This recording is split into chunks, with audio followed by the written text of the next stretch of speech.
Okay, let's see.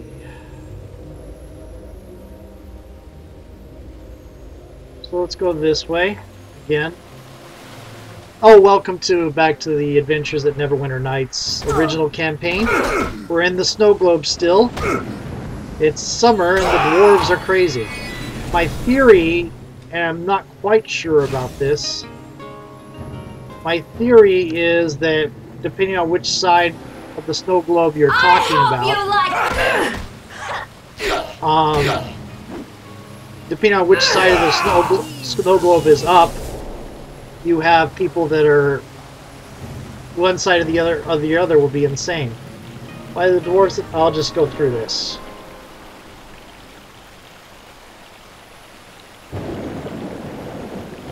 Okay, that's everything, and we know to go find Arwill. We are going to save in case there's another one of those annoying crashes. This is not a winter wonderland. Mad immortal dwarves.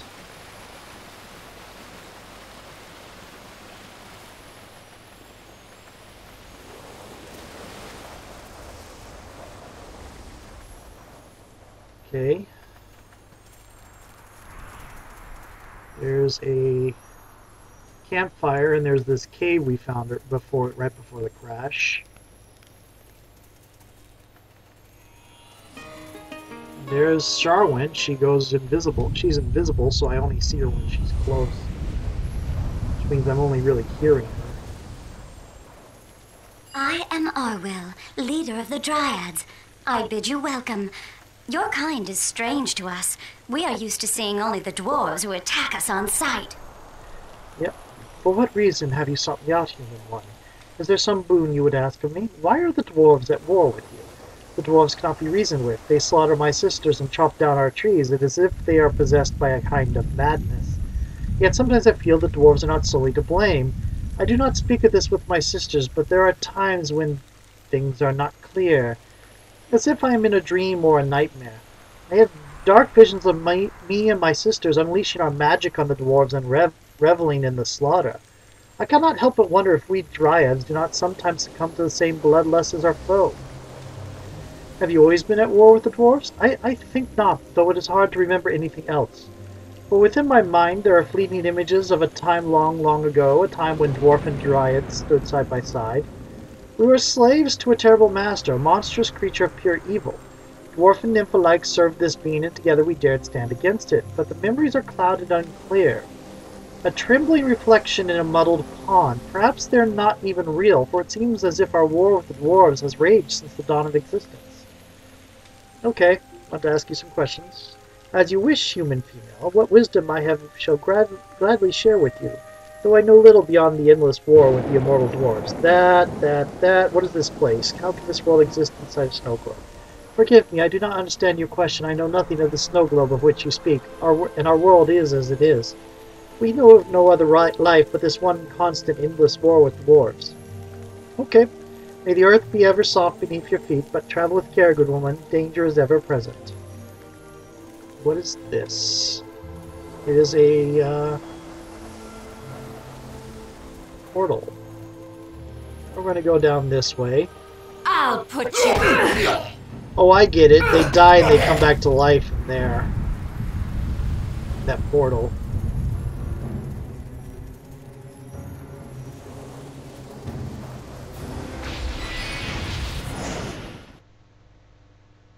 Okay. Okay, let's rotate that. And let's enter the globe. And the snow is falling now. Okay. So if I'm right, we should have insane dryads. And we do.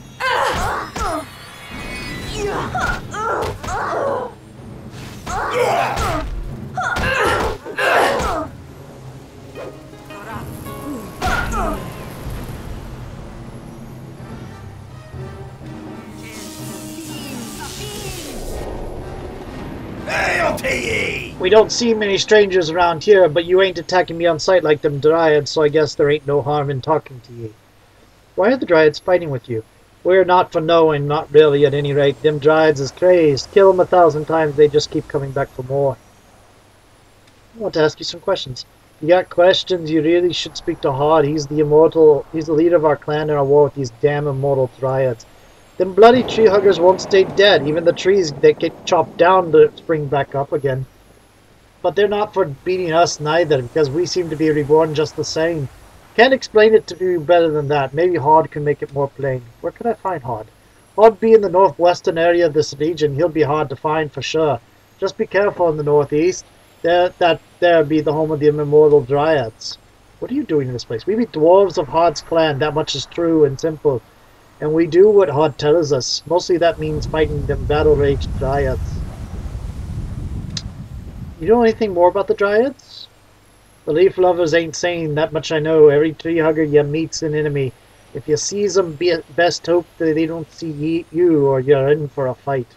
I see that answer don't help you much. Maybe Hod's the one you should be talking to for answer. He be the leader in our clan for this entire war against the immortal dryads. I think I'll go with farewell. Travel safely while you're in these parts. Danger be all around. Okay. You're not you. Oh dear. I'll put you in your place.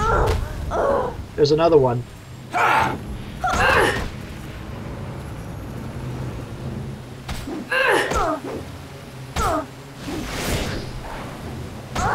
think that... Oh, yep, that was Charwin, hanging around invisible.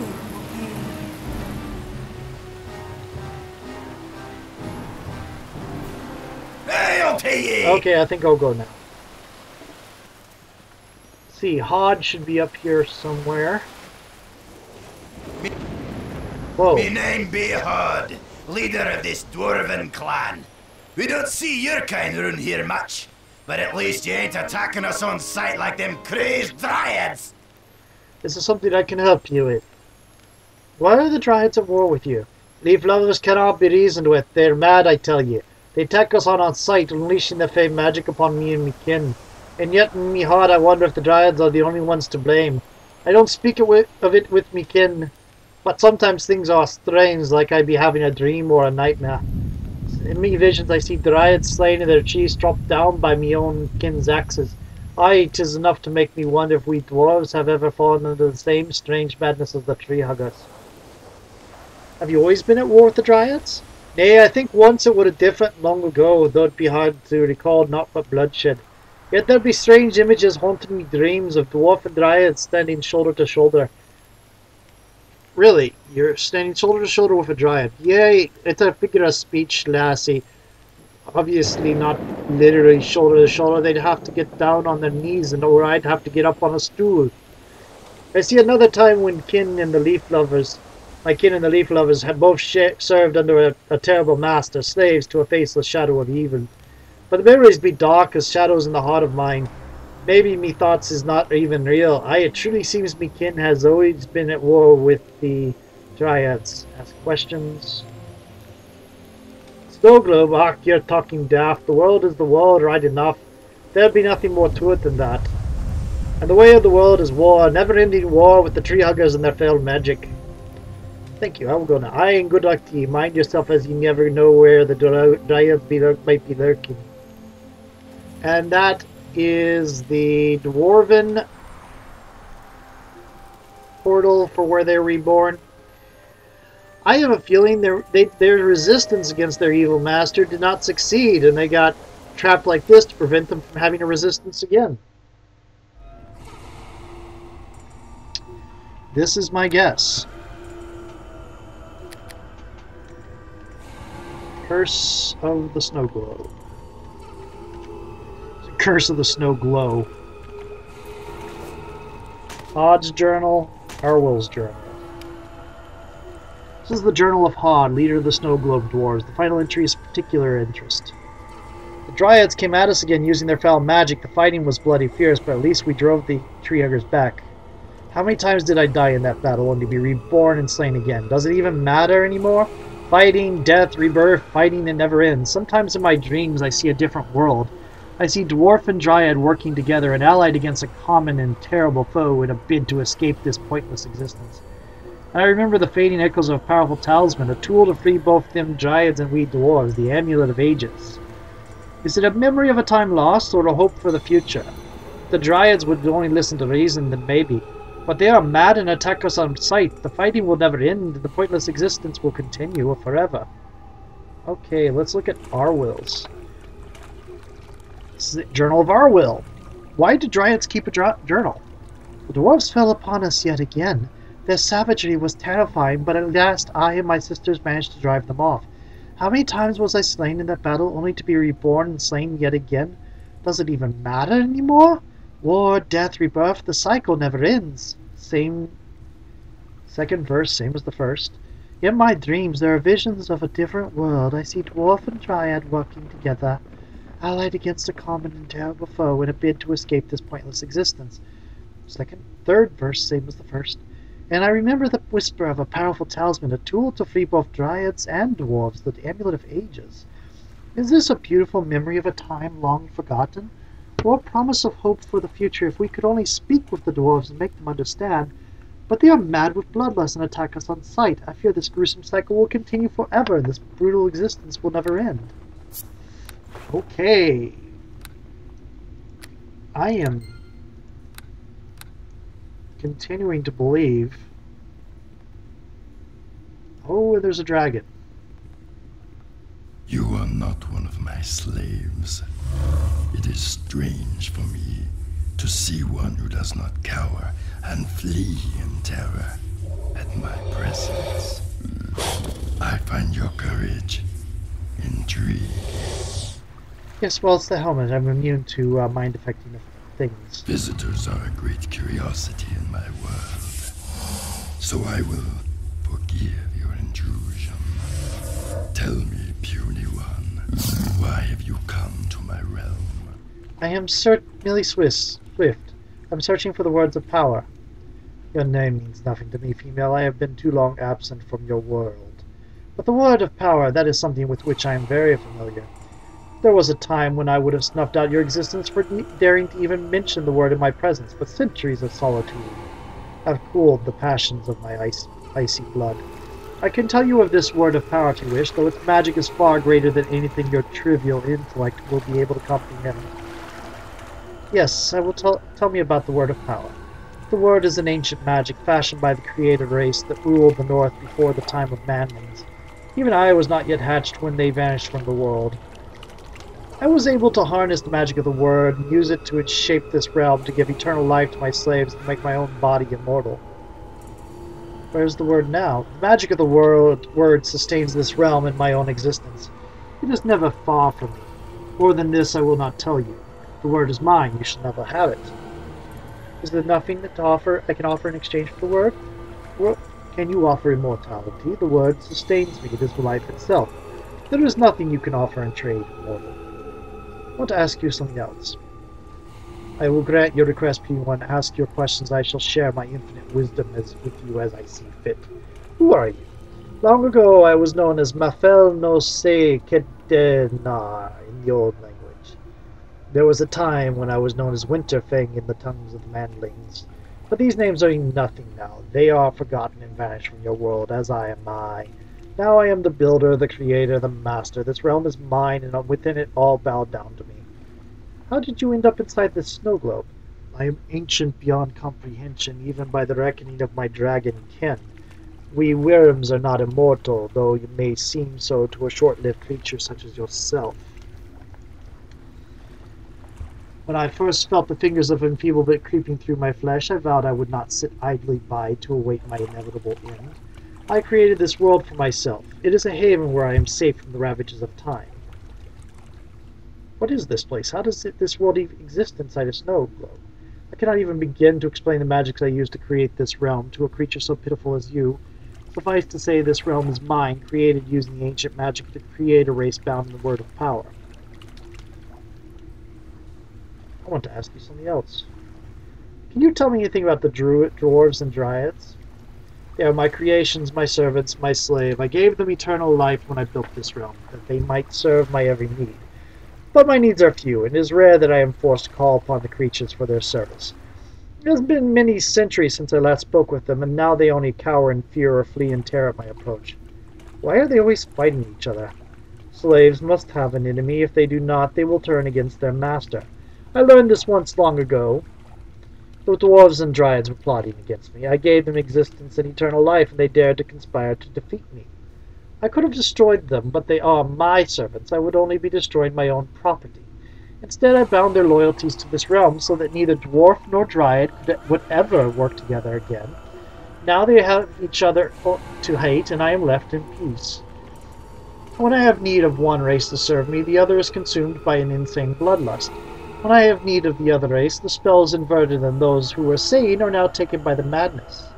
It is wrong to enslave these creatures. I created them, and they are mine to do with as I please. Without me and the magic of the word of power to sustain them, they would cease to exist.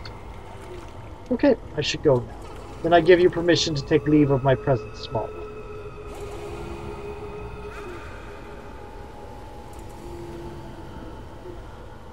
I'm not going to open that yet.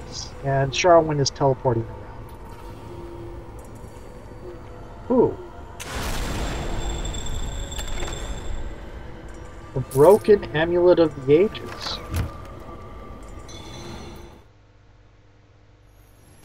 Let's go talk to Hod, since he's the one that's sane right now.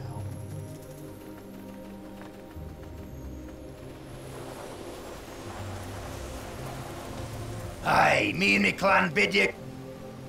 What do you make of this amulet? It is a pretty thing indeed, and it looks familiar, as if it were known to me long ago. You see the fancy writing on the back in old and ancient tongue, yet I can figure out the words tree and forge united to overthrow the master. The amulet was forged to hold great magic, but you can see how it'd be cracked now. Whatever magic it once had is long gone. Can you do anything to fix it? Oh yeah, I suppose I could repair the crack. It'd be simple enough for me to cast a mending spell on it for you. Stand back while I work me magic. Why would you need magic? Well, I guess you could use magic, but why would out of the story, why would the writers choose magic for the dwarf rather than, craft? There, the amulet be whole again, though it's still lacking the magic to make it a true artifact. Can you do anything to make it magic again? My clan know the secrets of magic, aye, but only the power of fire, forge, hammer, and anvil. This amulet be forged to hold the power of tree and earth. The dryads have such power right enough, they could craft it for you. But the tree huggers be crazed, you'd be a fool if ye try to speak to them as they'll attack ye on sight. That'd be all I can tell ye about your amulet, I'm afraid. Okay, think I'll go now. Farewell. Aye, and good luck to ye. Mind yourself, as ye never know where the dryads might be lurking. Okay, and we are going to go turn the snow around. Snow globe around. There's the dwarf. Looks like the dryads haven't, I like the way it looks like you run into a wall. You see small shapes moving. Rotate the globe. And now dwarves are butchering dryads. Yay. Progress.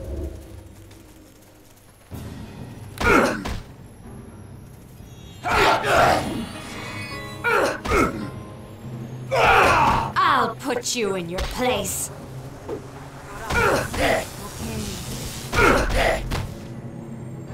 Okay.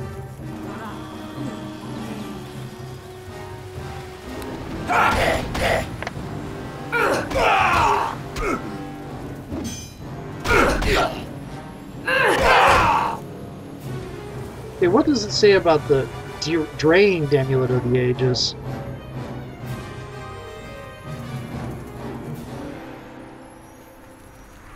I bid you welcome once again. For what reason have you sought me out, human? Is there some boon you would ask me? What do you make of this amulet? Amulet looks familiar, as if I knew it once long ago. See the inscription on the back? It is written in old and ancient tongue, yet I know what the words say. Tree and forge united to overthrow the master. I sense this amulet once held great power. The magic of nature itself was contained within, but the magic is now long gone. The amulet is cold within my hand. Can you make it magic? Perhaps. Yes, it is possible for me to restore the magic of tree and earth to this amulet. Prepare yourself. That was sheer luck on my part. I did not realize you would have to talk to the dwarf before you had to talk to the dryad. That is sheer luck. It is done. The amulet is whole again. Are you okay? Is something wrong? The amulet conjures strange images in my mind, half-remembered images of a time long ago, when dryad and dwarf alike served a terrible and cruel master. Or maybe it doesn't need to be done in that order. Tell me about this vision. I see a creature, cold as death, the master and I see it as clear. I see the amulet. Yes, the amulet of ages, forged to slay the master and free us from this existence. I remember, we set out against the master, dwarves and dryads together, and no, the memory is fading. The master was too strong, the amulet cracked, its magic was lost, and I'm sorry, the vision is gone. It is as if some great spell has stripped the memories from my mind. I can tell you nothing more about the amulet or the master we once served. I'm sorry. Maybe I could free you from this master. The only release we seek is death. Perhaps if you could slay the master we could find peace, but it may be the master is already dead. Even now I cannot remember. Magic is too strong. I am sorry, but the memories jarred by the amulet are gone. I cannot even recall the face of the master. I can tell you no more. I think I will go now. Farewell. May the earth be ever soft beneath your feet, but travel with care, good woman. Danger is ever present. Okay, let's look at this Amulet of the Ages. Cold resistance. 30. Yeah. Okay. Saving throw versus cold. 5. Time to kill a dragon.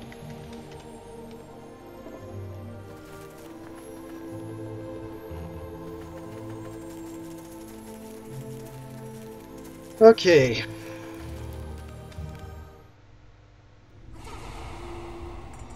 But he has the word of power, so he's probably going to be... Oh, dang it, I should have waited, because I want to rest and give Charlotte back her. And there goes the all's wisdom I wasted. Oh well.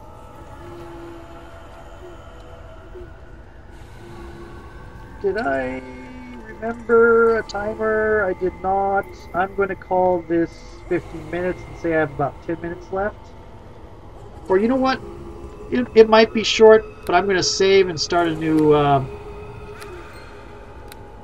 video. So this one might be short. Talk to you in a little bit.